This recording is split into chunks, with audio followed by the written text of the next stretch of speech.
సినిమాను గురించి ఏం చెప్పాలి? విష్ణు చెప్పినట్టు చాలా చెప్పాలి. ఇది ప్రజల సినిమా, మీ సినిమా. ఈ తరానికి ఏ తరానికి ఈ సినిమా ఎప్పుడూ కొత్తదే. భక్తిభావం, ఆ భక్తి ఎలా వచ్చింది, ఆ దూర్జటి మహాకవి ఎలా రాశారు, శ్రీ కాళహస్తీశ్వర మహత్యం అంటే ఏమిటి, దాన్ని ఇంతకుముందు ఎవరు తీశారు, మళ్ళీ ఏమిటి కొత్తగా చూస్తున్నారు వీళ్ళు అనేది ఈ సినిమాలో ఎంతో వ్యయ ప్రయాసలకు కష్టం. అంటే ఎంతైనా ఏదైనా ఏ సినిమా అయినా ఒకటి కష్టం. ఈ సినిమాలో అతిరథ మహారథులు పేరు పేరున కేరళ నుంచి, ఆంధ్ర నుంచి, మద్రాసు నుంచి, నార్త్ ఇండియా నుంచి, మన భారతదేశంలో 4 మూలన ఉన్నటువంటి మహానటులందరినీ తీసుకువచ్చి ఈ సినిమాలో నటింపజేశాం. వాళ్ళు ఏం చేశారు, ఎలా చేశారు అని చెబితే ఏదో డబ్బా కొట్టుకున్నట్టు అవుతుంది. ఎన్ని రోజులు ఇక్కడే ఉన్నాడు శరత్. అతని గురించి అతనిదే నాటామని. నేను పెదరాయుడు యాక్ట్ చేసిన సినిమా ఆయనదే.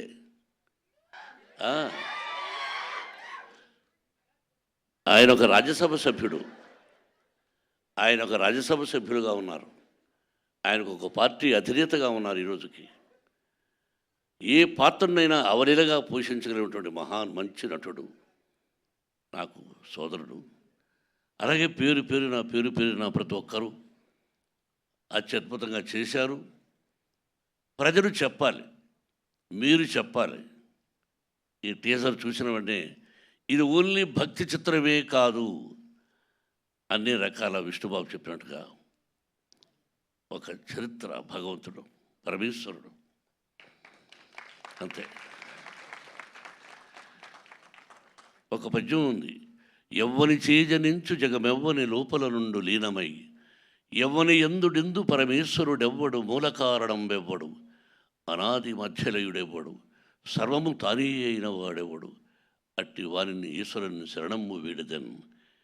అంటే అక్షరం ఎక్కడైనా అక్షర దోషాలు ఉండొచ్చేమో. ఇప్పుడు పెద్దవాళ్ళ శిక్షలో చదువుకున్నాం. మనందరికీ పరమేశ్వరుడే, బ్రహ్మ విష్ణు మహేశ్వరుడు ఎలాగో పరమేశ్వరుడే అంతా.